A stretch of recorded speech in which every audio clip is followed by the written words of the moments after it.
साहब उस लड़की से शादी करना चाहते थे। हालांकि वकील साहब पहले से ही शादीशुदा थे, इसीलिए लड़की के माँ बाप इस रिश्ते के खिलाफ थे।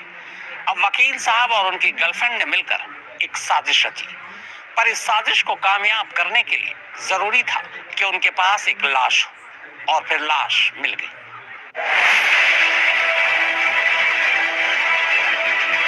उत्तर प्रदेश का इटावा शहर,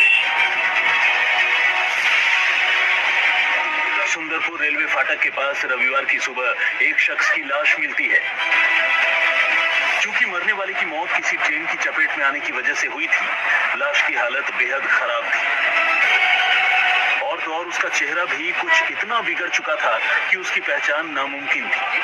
आमतौर पर पुलिस ऐसी लावारिस लाशों को कम से कम 72 घंटे तक मोर्चरी में रखती है, और किसी के न आने की सूरत में पुलिस ऐसी लाशों का अंतिम संस्कार कर देती है।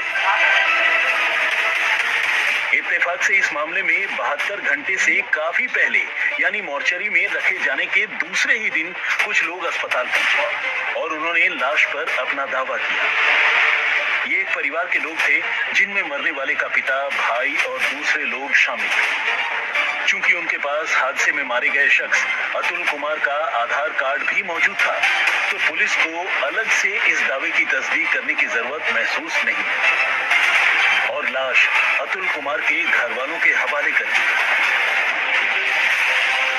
यहाँ तक तो सब कुछ ठीक था, लेकिन कहानी में असली ट्विस्ट तब आया जब अगले ही दिन इस लाश पर दावा करते हुए कुछ और लोग पुलिस के पास पहुंच गए। ये परिवार यूपी के ही औरैया से आया था और उनका कहना था कि मरने वाला उनका फैमिली मेंबर 40 साल का सत्यवीर राजपूत है।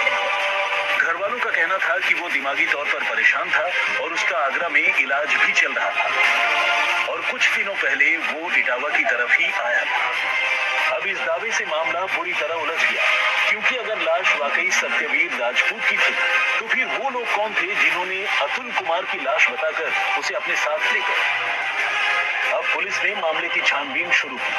जांच शुरू होते ही पुलिस को तब जोर का झटका लगा जब उसे पता चला कि लाश लेकर जाने वाले लोगों की तरफ से पुलिस को सौंपे गए सारे के सारे दस्तावेज, आधार कार्ड, पहचान पत्र सब नकली, और तो और मरने वाले शख्स का आधार कार्ड भी नकली निकला।